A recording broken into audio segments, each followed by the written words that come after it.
Welcome to the Private Funding Forum. Felicitated by Kendall Kerbashian of the Northwestern Ontario Innovation Centre, this forum will discuss funding options for businesses in the region. Please welcome the forum panel. Evan Salter from the Métis Voyageur Development Fund, Bruce Strapp, Executive Director of the Northern Ontario Heritage Fund, Brian Davey, Executive Director of Anishinaabe Development Fund, Mike Belliveau of FedNor, Royden Potvin, Manager of Thunder Bay Ventures, and Linda Chiupka, introducing the Self-Employment Benefit Program. Bienvenue au Forum d'investissement privé. Mise en œuvre par Kendall Kerbashian du Centre d'innovation de l'Ouest de l'Ontario, ce forum traitera des options de financement pour les entreprises dans la région. S'il vous plaît, veuillez accueillir le panel pour ce forum. Evan Salter du Fonds de développement Métis Voyageur, Bruce Strapp, Directeur général des Fonds du patrimoine du Nord de l'Ontario, Brian Davey, Directeur général des Fonds de développement Anishinaabe, Mike Belliveau de FedNor, Royden Potvin, gestionnaire de Thunder Bay Ventures, et Linda Chiupka, porte-parole du programme Avantage travailleurs autonomes.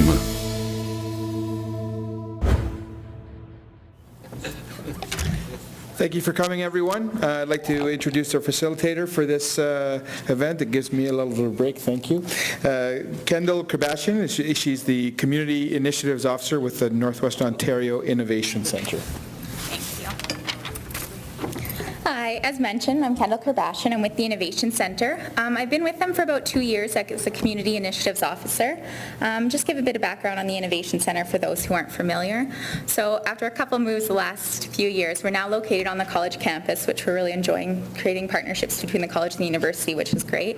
So we basically are providing business support to those entrepreneurs who are doing something new or different, innovative in nature. So trying to help them move their business forward and grow.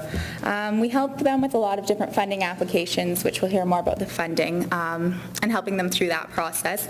We also have 2 funding programs in-house that we run. They're smaller grants to help the entrepreneurs. One's called Advance, and it's more to focus on the technical aspects and market research that the clients might need. And the other one's called Next Level, and that's a grant that we run that helps them with a variety of things for doing sales, if it's getting e-commerce site in process, trade show exhibiting, again, some market research or certifications. So there's some funding programs we do run to help them. We also do a lot of educational workshops in a variety of things. So whether it's just teaching about entrepreneurship and encouraging that within the community, or if it's about financing or Google Analytics or whatever the clients are looking for. So we try to offer those programs to them. We also have a strong focus on youth entrepreneurship, which tends to be more of my focus, which I really enjoy. And then just some different programs in-house, such as Co-Starter, which is an accelerator program where we have 5 companies working out of our office to start their business within 3 months. So that's kind of been fun the last few months. And then just different services such as a mobile handset library for those developing apps and testing them on different platforms, or Venture Vault for those who are looking for office space. So we just try to develop our programming and stuff depending on what the clients need, and kind of anything to foster that entrepreneurial spirit within Northwestern Ontario. So that's a bit about what we do there, the gist of it anyways. So to get started, I'm going to introduce Evan Salter first, who's the Manager of Business Development and Finance with Métis Voyageur Development Fund. And Evan's going to explain a bit more about that and the type of funding available and who they offer that funding to. So, Evan, if you'd like.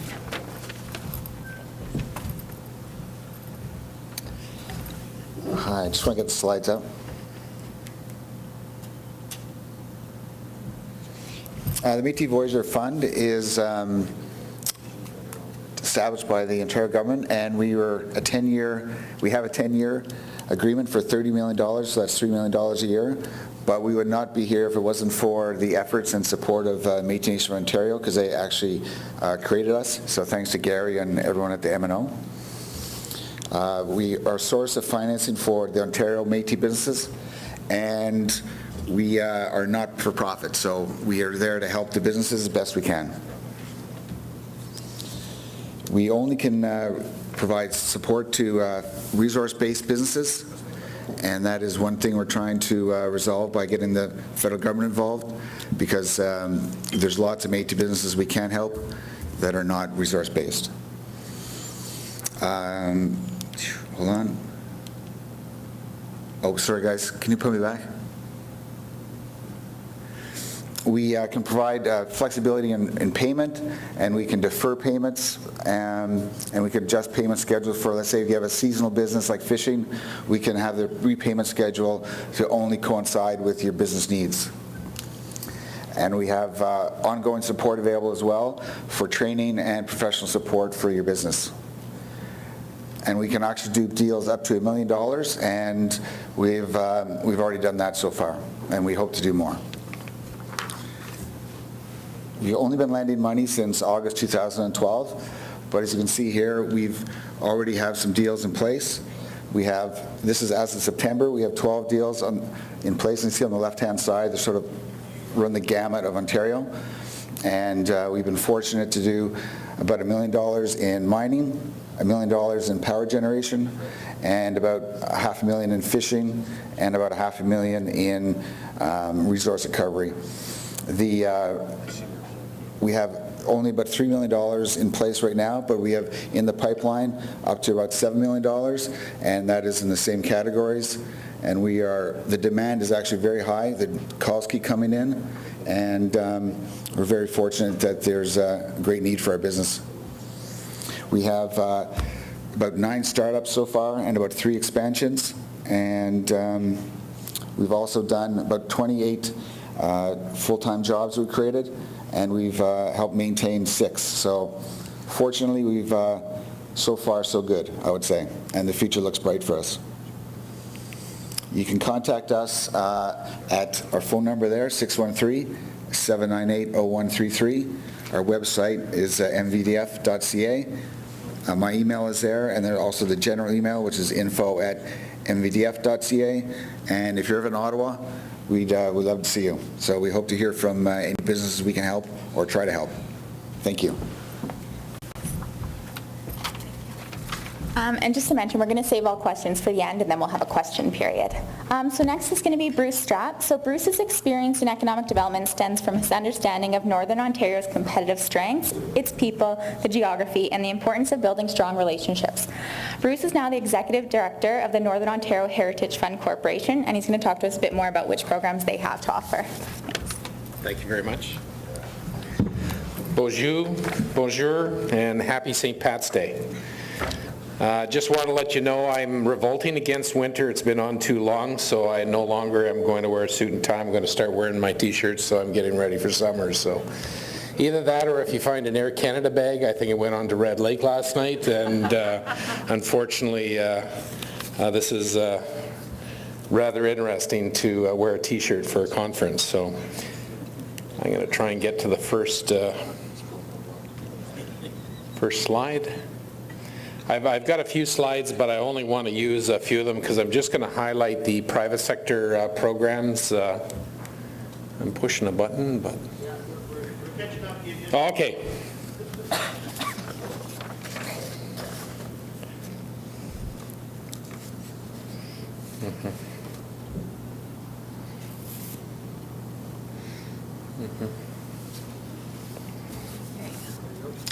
There we go.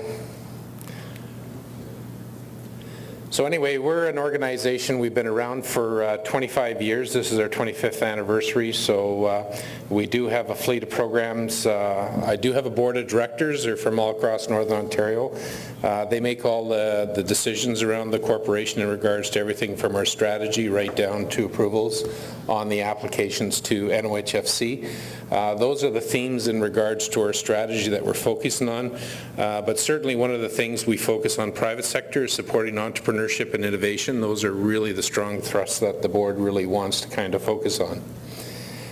As everyone probably knows, there is a growth plan for Northern Ontario, and the NOHFC, we've aligned ourselves to match with that growth plan in regards to the themes in regards to diversifying the economy in Northern Ontario.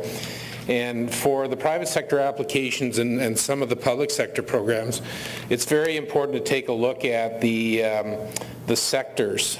These are the private sectors that we're really trying to look at growing in Northern Ontario. So our private sector programs are really supporting these major fields. Some are well-established industry sectors like the mining and also the forestry, but there's a number of emerging sectors such as the digital economy. Certainly one of the questions we get a lot is the arts, culture, and the creative industries in regards to startup. And so to be eligible for the NOHFC programs, we're really focusing on those sectors. So some of the new programs are really reflective of this. The older programs did have a little bit more flexibility in regards to retail and service, but we're not doing those anymore. So basically we started off in 2013 with the new fleet back in October, so we've got basically 5 programs with subcomponents in each of those.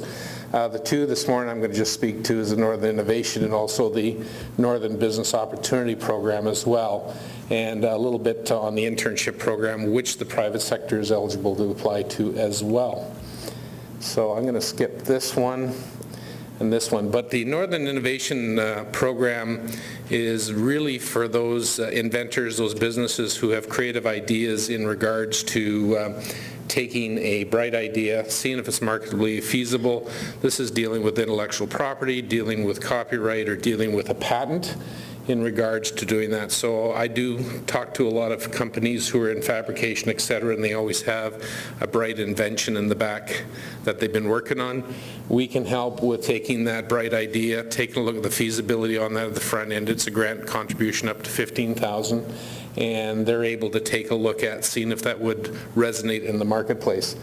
The research chairs, really, that's focused on the academic and private sector in regards to looking at some research related to industry related functions that might support something at a much industry-based level. Some of the mining industries are working with the universities on deep mining technology, so they basically are able to hire a PhD person at the university and carry out research for multiple years working with the industry companies.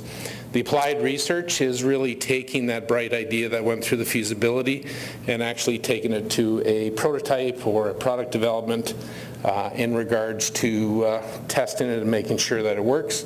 And the final program, which is a little bit more robust, takes that technology, helps them put it into commercialization, take it to the marketplace, and to be able to sell it. So a very creative program. It's got all the elements. It can be stacked with federal and provincial programs, other programs. So in the criteria on this, it'll talk about the minimum investment that's required by the private sector, but all the rules and everything are basically on the website. So there's a lot of detail on these 4 components. This one is one of our is becoming very popular. It's got 4 components.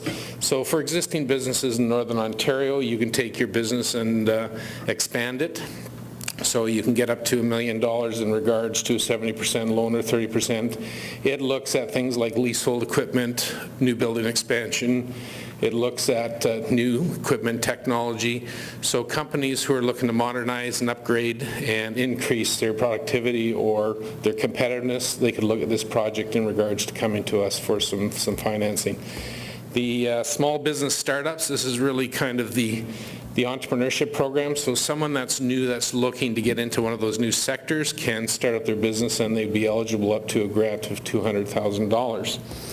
And then the third component, new investment projects, that's really for supporting communities and regions in Northern Ontario that might have foreign direct investment coming into Northern Ontario. So it's really targeting new investment that may come in from outside, and it would be a brand new start, and we have a lot of flexibility on this to understand the needs of the company, and ultimately we can go up to $5 million on that particular investment. So it's really targeting at some of the larger investments that could be a real game changer for those communities. Finally, our popular film and television production projects, they're now into competitive 4 times a year. Basically, they can come and they're eligible up to a $500,000 grant on doing their film production in Northern Ontario, and the eligible cost is the Northern spend. And finally, the Northern Ontario Internship Program, the private sector can come to us for hiring interns. These are career path types of opportunities. These are young graduates or older graduates that have come from a post-secondary college university degree. There's no age restriction and there's no location restriction, so you can use that talent anywhere they have to work and experience their job internship in Northern Ontario. So you can get up to $31,500 to help support those costs for up to a year. And that pretty well is the program's application process. There is a two-stage, very simple. Stage one helps you fill out a form on our website that's a few pages long. Just send it to us, and it really kind of focuses on whether you're eligible or not, so you don't have to go through a lot of work to submit a full business plan, etc., but you can check out whether you're eligible. If you are eligible, then you can move forward to your full business plan, stage 2 process. That goes through a due diligence provider. We have a third party, Deloitte, who works with us very closely in regards to doing the due diligence, so that makes sure that everything is put forward. Those projects then are brought forward to our committee, and the committee makes recommendations to the board of directors. Once you get approval, there's a letter of offer. That letter of offer goes through to you to sign, so we agree on the terms, and then once we agree on the terms of that deal, we put together a legal agreement.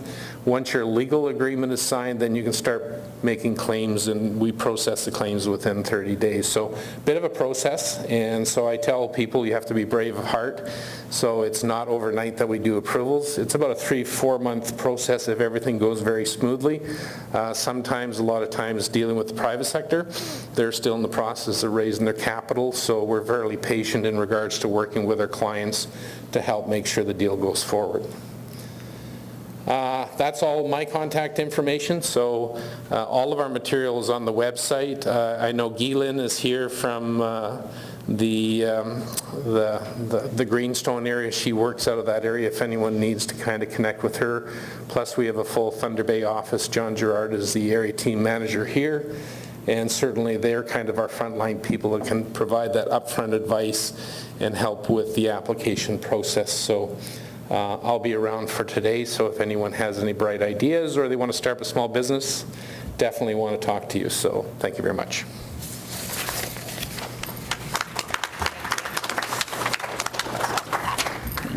Thank you. So next up, we're going to have Mike Belliveau. Mike joined FedNor in the Thunder Bay office in 2000 and now works as an initiative officer for Northwestern Ontario. Mike delivers the innovation, ICT, and applied research and development programs. So with that being said, here's Mike to talk more about them. Thanks, Kendall. I think Kendall was a youth intern from FedNor. Thank you very much, folks. I also have a presentation. I'm going to speak in detail to every slide, all 22. Not. So for those that may not be aware, FedNor is the Economic Development Agency for Northern Ontario, one of, and I'm trying to remember exactly how many across the country now, I think it's in the range of 6 regional development agencies. So we cover Northern Ontario, there's FedDev in Southern Ontario, Western Economic Diversification, Quebec has their own, and ACOA, along with at least 1, if not 2, in the territories. So FedNor's mandate is fairly broad, as you might imagine, and we also sort of keep an eye on a plethora of federal ministry responsibilities and act as a facilitator for many of those here in Northwestern Ontario.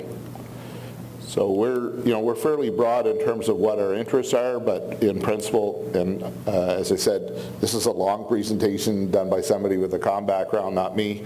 This will be available through the conference website after the fact, so don't be looking for me to speak to each slide line by line either. Take my cue from my earlier colleague. So where we are interested in bringing you up to date, or at least giving you an outline, is we operate under 3 programs: the Northern Ontario Development Program, the Community Economic Development, Community Futures Development Program, and the Economic Development Initiative for Francophone communities. And clearly Greenstone it would fit into that one specific category specifically. So we have a wide-ranging number of program focuses that are within that. The biggest single challenge, though, is I wouldn't describe it as a fixed set of guidelines on an everyday basis. So best advice I can give you out of the gate is to contact us first to ensure that what you have in mind will align. You'll make better use of your time and energy by having that early dialogue for us to understand what you want to do and where you want to go, for you to understand what we can or cannot do going forward type thing. So we are here to help business, but most of what we do in supporting businesses actually ends up to be a bit indirect. And without sounding like I'm tooting our horn, we fund the Innovation Center in support of small business, particularly on early technical and others problem solving. Royden's organization is one of the CFs. Brian Davey's organization is one of the CFs. GEDC is one of the CF network type thing. Pero, who you'll see out in the hall, is part of the network of business support mechanisms that are there to assist small business to a degree indirectly. We do this because, in essence, that gives us that many more hands that are able to work on a day-to-day basis with business vis-a-vis the relatively small number of officers that we have in Northern Ontario, Northwestern Ontario to deliver programs and services and to facilitate knowledge understanding of all of the federal family of programs and elements that are out there that can support you. So we do some direct-to-business, particularly in the applied research and development innovation area. We have been operating that program from before the time that I joined FedNor in 2000.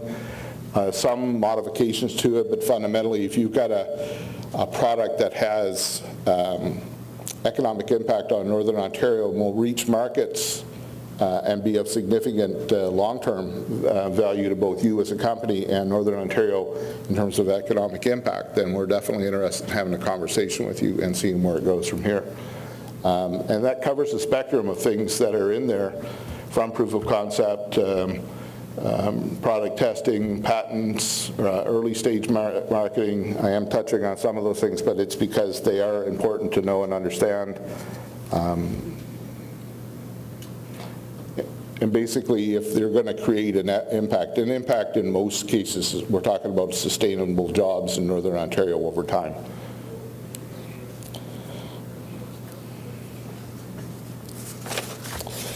We do, again, through other elements, we're moving on things like the ICT networks to facilitate companies using ICT tools to improve their internal productivity, profitability, efficiency, and reaching markets. Again, NOIC is actually in its first engagement part on creating what we've called inside FedNor Information Communication Technology Networks, which is an effort to facilitate a better understanding on the ground of what business and industry sees as its needs and how to get there.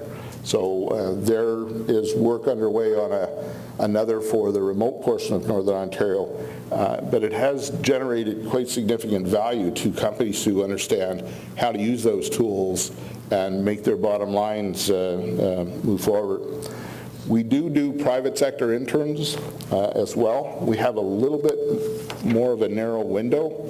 Fundamentally, they're project-based, targeted at innovation, the digital economy or trade. We do cover 50% of costs up to $31,500 for private sector operators. So it's an opportunity to bring some quality skills into your organization, and in essence, in most cases, and Kendall's a perfect example, many, if not most of the companies end up hiring those youth interns because they've proven their value to the company and added value to where the company wants to go. So it's a great program for companies to consider. Key. We are looking to help businesses, organizations, and communities foster innovation as well. It's a little bit more of a challenge because it's a facilitated, coordinated role. You'll see on that page the kinds of things that we're looking to engage in an early perspective. Sometimes they end up creating public-private partnership, collaborations, et cetera, that create either better community or larger regional impacts. I think I mentioned before, these are some of the one that I didn't mention here, and there's actually two elements of it. The Northern Ontario Angel Network is part of our, call it third-party support mechanism. Thunder Bay is the busiest single location for the national angel network in the country in terms of private sector investment. And Northern Ontario as a whole is either one or two in the country in terms of numbers of deals that have transacted since the establishment of Northern Ontario Angels mechanism. The National Angel Network has been around, Bruce, I'm not sure how long, but it's in the 15 to 20 year range. Makes a significant difference in companies being able to grow. Oftentimes growth not just with investment but with management capacity support, so a rather critical piece. Another initiative that we've been supporting, again, through third party is the Yves Landry Foundation training. A critical piece, oftentimes new technologies coming into companies, very difficult to, in essence, rationalize both the cost, the capital cost of the equipment, and the training that it requires to get your team up to speed and using that technology to make money for your company. So this program assists rather significantly, and we've had a good uptake from Northwestern Ontario, but candidly there's room for a lot more to support small business training, particularly on new technologies. So again, one of our reach pieces is that clearly the government of Canada, through Foreign Affairs and International Trade, has an ability to help you as a company to establish a better understanding of targeted export markets, even identifying export markets, and then helping facilitate your knowledge, understanding, and then entry into those export markets. I would say from my personal observation in the 26 years, 27 years that I've been in Northern Ontario now, there's far more companies that are positioned operationally to export than actually take advantage of that business opportunity. Those that do not only grow in sales, but they grow in sophistication, for lack of a better way to put it. You move beyond a local, regional perspective on business to a national, international perspective on business, where the bar is and where the role and opportunities are, become part of that broader educational pathway. Call it a marathon, not a sprint. But at the end of the day, not doing it pretty much says that you're ignoring competition that is out there globally. And I think one of the things that Greenstone as a community in Northwestern Ontario as a whole is seeing, particularly because of the push on the mining sector, is that both from an investment perspective and from a corporate operational perspective, there's a lot more international companies looking to do business here in Northwestern Ontario than we ever expected to, call it, with the beginning of the meltdown in the forest sector going back a decade. The challenge of that is if you think you can keep your market share and do nothing, you're typically going to find that they're either going to be as good, if not better, they're going to be as cheap, if not cheaper, and your ability to get a sale locally because you're local alone in an industrial setting is truly going to be challenged. So, you know, I had conversations in the trade show, for example, with companies that in essence are, and our friends from ATCO have definitely pointed that out, that in the big picture, they're looking at partnerships, joint ventures, et cetera, with players who understand exactly the message I just delivered and are looking for ways to mitigate their risks in essence, doing nothing. So, but export is one of the things that allows you to not only do it here, but do it anywhere. And there's lots of companies that do. So I'm not going to speak any further on the points. We're definitely looking to support business. It's less direct than indirect. We do have one program that targets manufacturers, but it is a very targeted initiative looking at productivity, profitability improvement. There are definitely considerations that you need to be aware of. And businesses individually, it's always been my belief that the business will make the decision. Government can offer a program that supports, but at the end of the day, you need to know what you're getting into, why you're getting into it, and that it's worth it. And I think Bruce inferred the fact that we're not always easy to deal with, and if he's not easy to deal with, then I won't go how much of a challenge that we are to deal with, because we have not only the Northwestern and Northern Ontario element to deal with, but because we're part of Industry Canada, there's lots of eyes that look at things that are outside of our geography. So I'll wrap up my comments with that. We're definitely interested in having a conversation, would encourage you to do that. There's a toll-free number in the guide that will bring you directly to an officer aligned with geographic location or specific interest going forward. So thank you.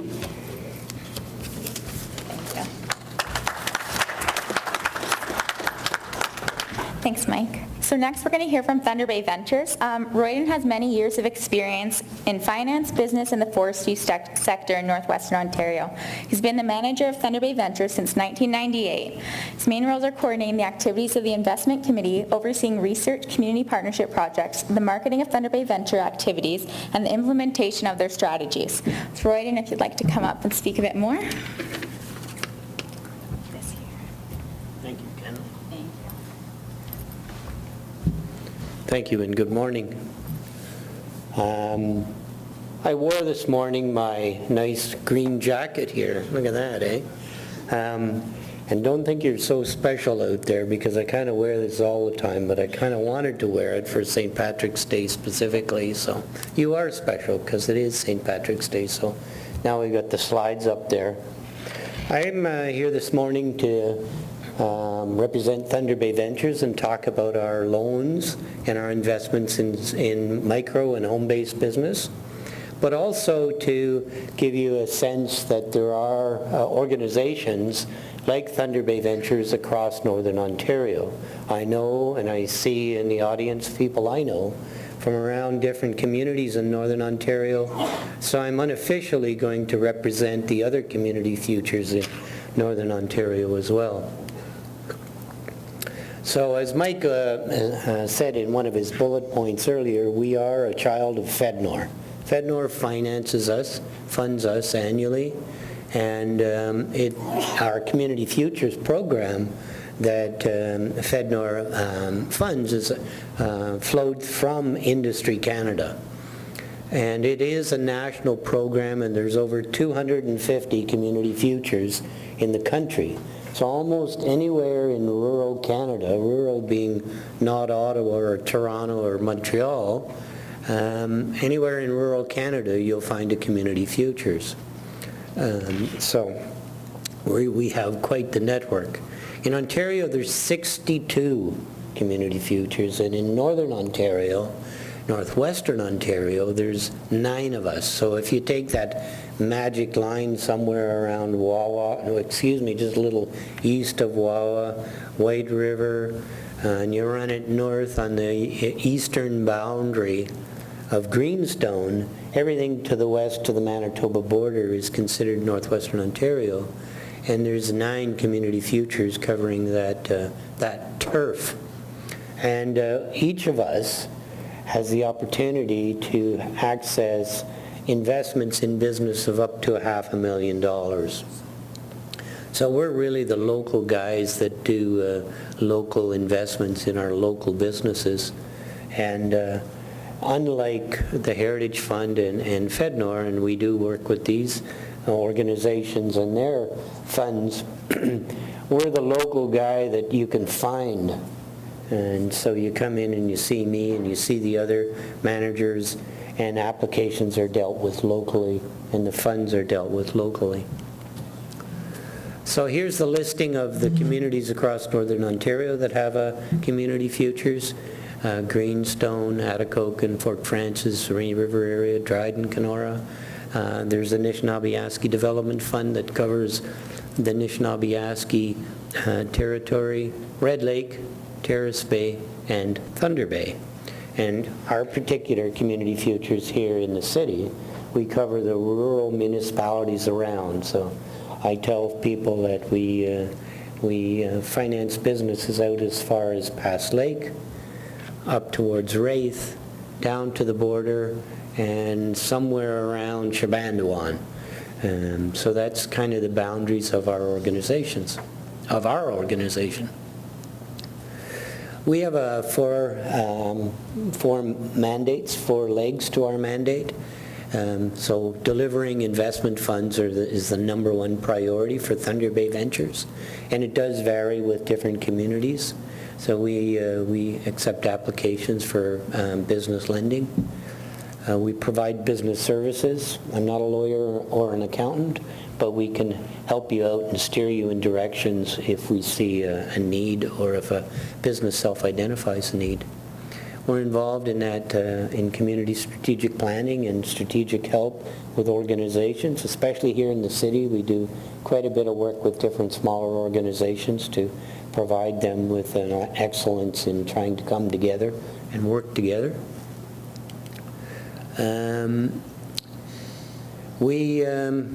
We do lend money, so if there's one thing that I want you to remember about that guy in the, in the green jacket up there, is that we lend money. And he represents the community futures. We do need a business plan to finance. So we ask that people submit a business plan. That'll cost you $20, Bruce. Yes. Okay? For United Way. We collect for United Way around here. So our funding is locally up to $150,000 and regionally through our investment syndicated pool up to $500,000. And I do the administration for that as well. Can you just go back to the last one? Can I go back? Or can I go back, Kendall?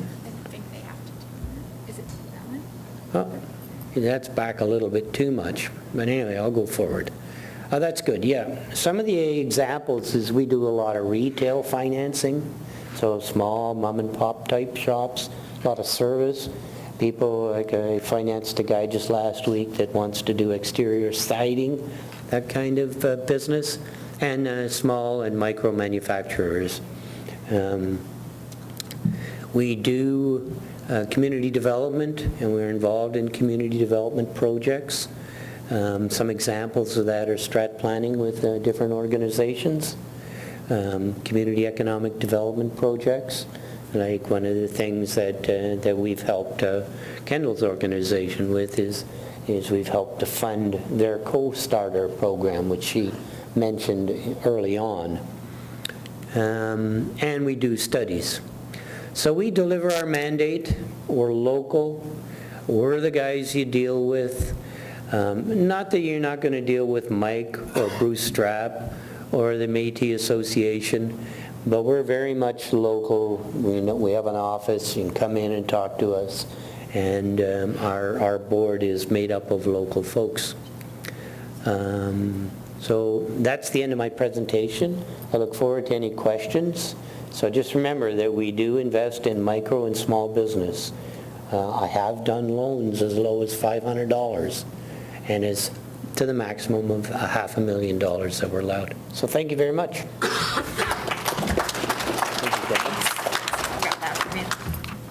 Thank you, Royden. So next up, we're going to hear from Linda from the Self-Employment Benefit Program. Linda's the coordinator of the program for the North of Superior and Greenstone region. As part of the program, she helps to offer intensive business skills development training, business advisory services, counseling service, and income support to those that qualify. So Linda, if you'd like to come out and talk a bit about that program. You don't need to. Okay. Hi, thank you for inviting me. I'd just like to start by giving a shout out to the people that run the sound here. If anybody has ever been at a presentation where they couldn't make out what the speakers are saying, or there was feedback coming in, that's just one of the many functions that are required at a conference like this to really make it a good experience for you. So with that in mind, I'd like you to keep that little seed of an idea, and as you're going about these next couple of days, be looking around and thinking thinking about all of the possible tasks that are involved in running a successful conference like that, and think of them as opportunities for business. And then with that, over the course of the next few days, I'd like you to take that back into Greenstone and think about all of the support services that are required for industry to flourish, okay? And if, in the course of that either you or someone you know has either a current EI claim or has had an EI claim in the past 3 years or 5 if there's been a maternity, then think of this program, because that's the program that I want to talk to you about. It's the Self-Employment Benefit Program, and it was designed to give people assistance in starting their own business, because that can be a very scary thing. Some of you may be in business right now, you may be operating businesses, but you can think back to those first days before you decided to make that step between being employed and being self-employed, and it's a big step. Some of you who have made that step may have had family who's been in business previously, or a mentor that helped make that transition a little bit easier. But for those of you who haven't, this program was developed to give you that little bit of assistance.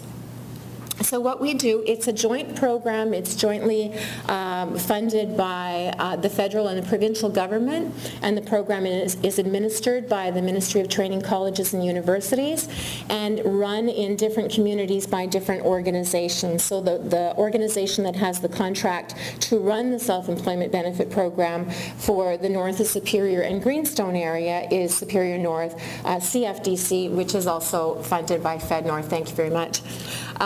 And so the part that I do is I do the Self-Employment Benefit Program for Greenstone and the corridor along Lake Superior.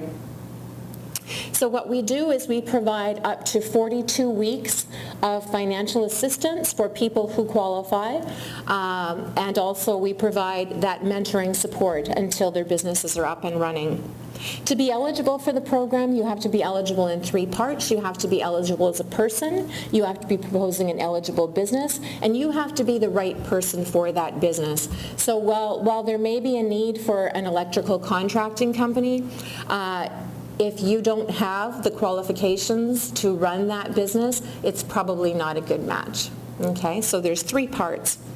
Once you've been approved for the program, we start with classes. I have done classes with groups of people, but because we don't have a lot of people in some of these small communities that may be looking at starting all at the same time, I've also done one-on-one. Over the course of 6 classes, which are typically once a week for 6 weeks, we talk about things like your business imaging, choosing your business name, what your vision and your mission for your business are going to be, what type of business you might want to set up, whether it's a sole proprietorship or a partnership, or if you want to incorporate. We talk about marketing from the whole beginning phase is what is needed in the community, what are customers looking for, right through to the advertising and the feedback. We talk about how to stay out of trouble with Revenue Canada, what kinds of things do you have to keep, what can you claim, what can you not claim.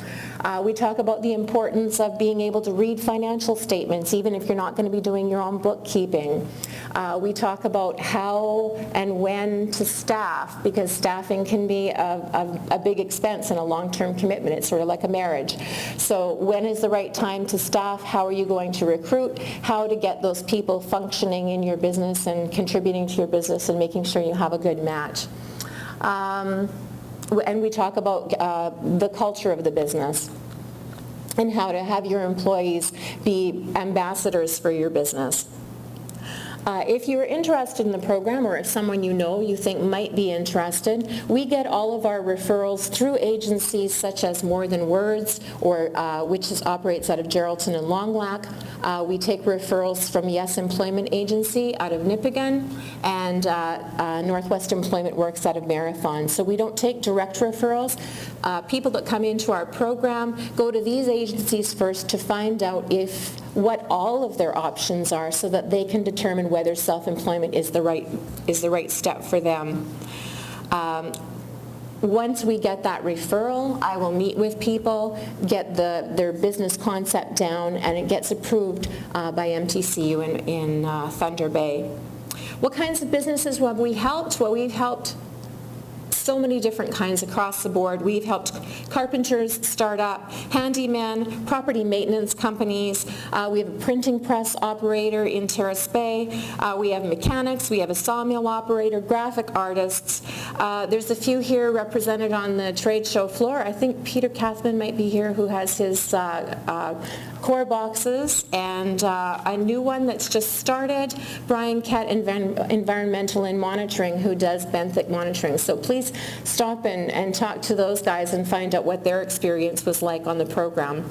We've also had hairstylists, estheticians, personal trainers, outfitters, pretty much anything you can imagine doing as an employee, you can do as an employer running your own business. The previous speaker, ATCO, I noticed one of the things that they talked about that they offered was fold-away metal buildings. What a great idea. What a great idea. So as you go through, again, think about all of the things that people are doing and think that that could be run as your own business. There are downsides, of course, to running your own business. It's hard work. There's long hours. You're responsible for all of the decisions that you make. Money is tight at the beginning, and you're not going to have a whole lot of free time. If you thought it was tough doing 35 or 40 hours a week working for someone else, you're probably going to be putting in a lot longer hours, especially at first on your own company. But you do get that sense of independence, the pride of ownership, more control over your decision making, and flexible hours. And in these days of technology, you can do a lot of your business from the beach. And when we're looking at weather like this outside, that sounds pretty good.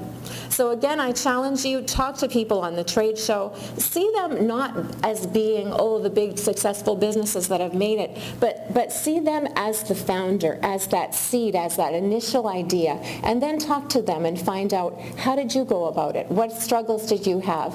What kinds of partners are you looking for? What kinds of things do you need to feed into your business? What are you looking for? Because there's everyone in business is dealing with other people in business and relies on them for something, whether it's raw materials or services.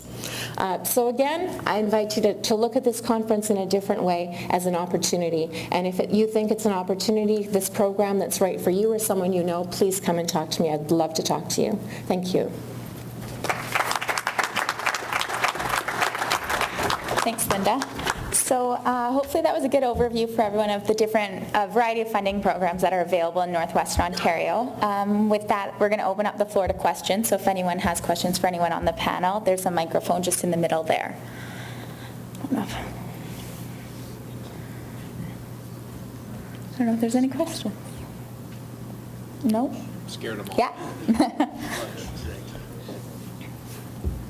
Hello, I'm Noam Sugarman. I'm with the Ontario Ministry of Northern Development and Mines. My question is for Mr. Belliveau from FedNor. Some of the work I do is to help mining supply and service companies export into new markets. Can you just maybe elaborate a little bit on the kind of support that FedNor offers to companies that are looking to do just that? So, hello? No, yeah, here.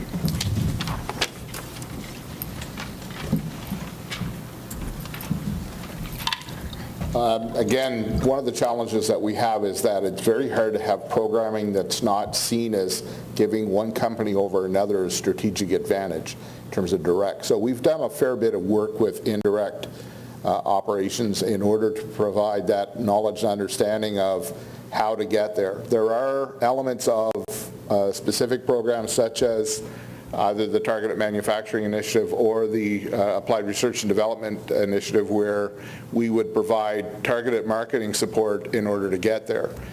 The work, though, that our friends at Foreign Affairs and International Trade is positioned to do is really to help you understand in-country markets type thing. There's not a country, well, I shouldn't say that.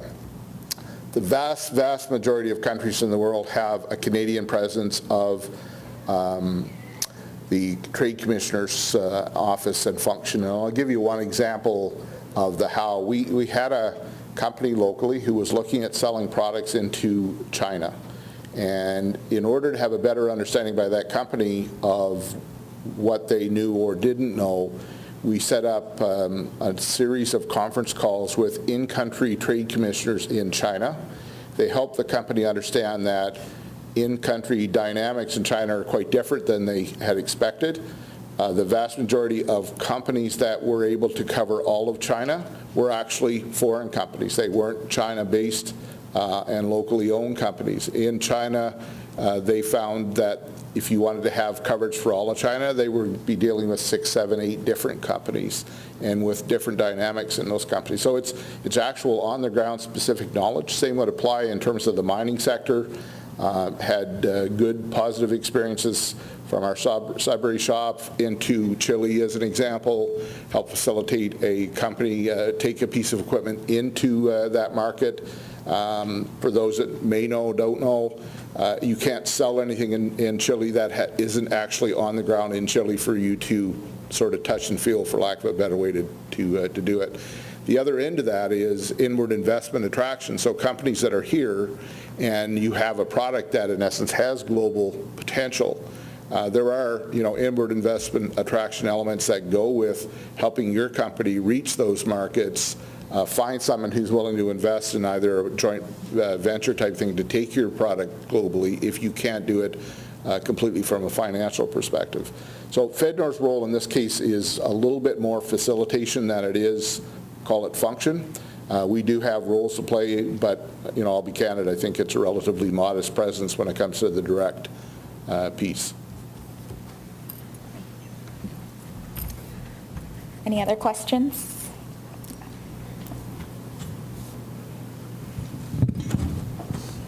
I've got a question to ask about money. I think there's things not said here. For instance, you very rarely hear the name Canada spoken. We're all communities, and the word sustainability keeps coming out. I just want to know where all you guys come from when you think of the federal government. I mean, we are in debt. I don't know to whom, perhaps one of you could tell me. And I've been told, I don't know if this is true, that our taxes go to maintain the interest on the debt. So I'd like to know if you know who owns Canada. Who wants to take that question? You don't tell me. No, but I mean, there's just not talked about. And it's a great omission when you're talking about, it's all about money. And I just don't feel that the public know anything about it. I mean, everybody knows we're in debt, and yet there's an everlasting flow of money being asked for. Who's paying it? Where's the money coming from when we're in debt? I haven't got a specific answer, but I do know that a fair portion of the money that Canada is in debt to is actually held by Canadians through various bond markets, etc. I wouldn't say it's the majority. It's not a government then, it's citizens of Canada. For the most part, that would be correct, either investment funds or whatnot. So, depending on how you look at it, yeah, it's something that's worth knowing more about as a Canadian. Well, why don't we? I honestly, even as an employee of the Government of Canada, couldn't give you a clear answer to that. Well, who do you go to find out? I mean, Canadians don't know this. It's the most important thing to know. Who owns Canada? Well, I think one of the sources of that could very well be investment types that understand how money is raised.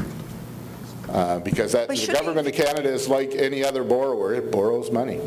Yeah, so but usually those who own it own the country and make decisions about what the country does. I would say that's a little bit too linear in its perspective. To give you an example of how I don't really think that's the case, we could look at our American colleagues, and we know, for example, that China now holds a significant portion and definitely the majority of the U.S. public debt, and yet I don't see public policy in the U.S. being managed by, Chinese influences from across the water. No, I don't either. I think they're just owned by banks, but no, but the point is that the source of the borrowing is one thing. Who owns Canada type thing is really about public policy and the appetite to govern effectively.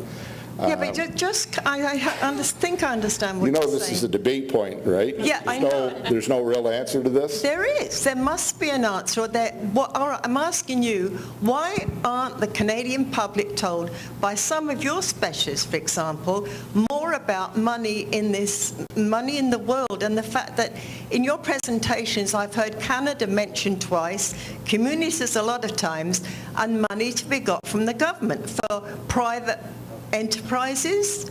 Majority of Canadians who are out of work wouldn't have a clue how to work a company. They just want a job.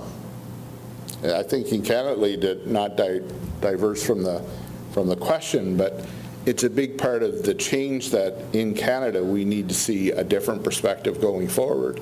Referenced by Royden, NOIC is another of the programs that NOHFC support are really there to support entrepreneurship. So, your question on that part of it around who creates my job is both a legitimate one and one that needs a different answer than the past. We need people to be thinking about entrepreneurship and enterprise. Now, yeah. But in terms of how the mechanism of government manages the financial side, You don't know? that's a bit like politics and religion, right?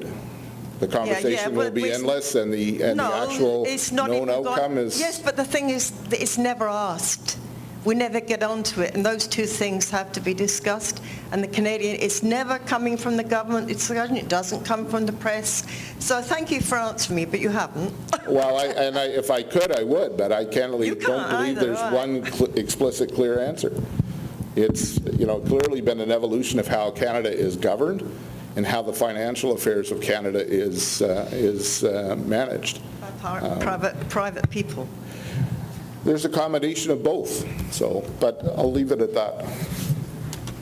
Thanks, Mike. So I think we're just about out of time here. So I'd just like to thank Evan, Bruce, Mike, Royden, and Linda for taking part in this forum. And a small thank you gift for each of you.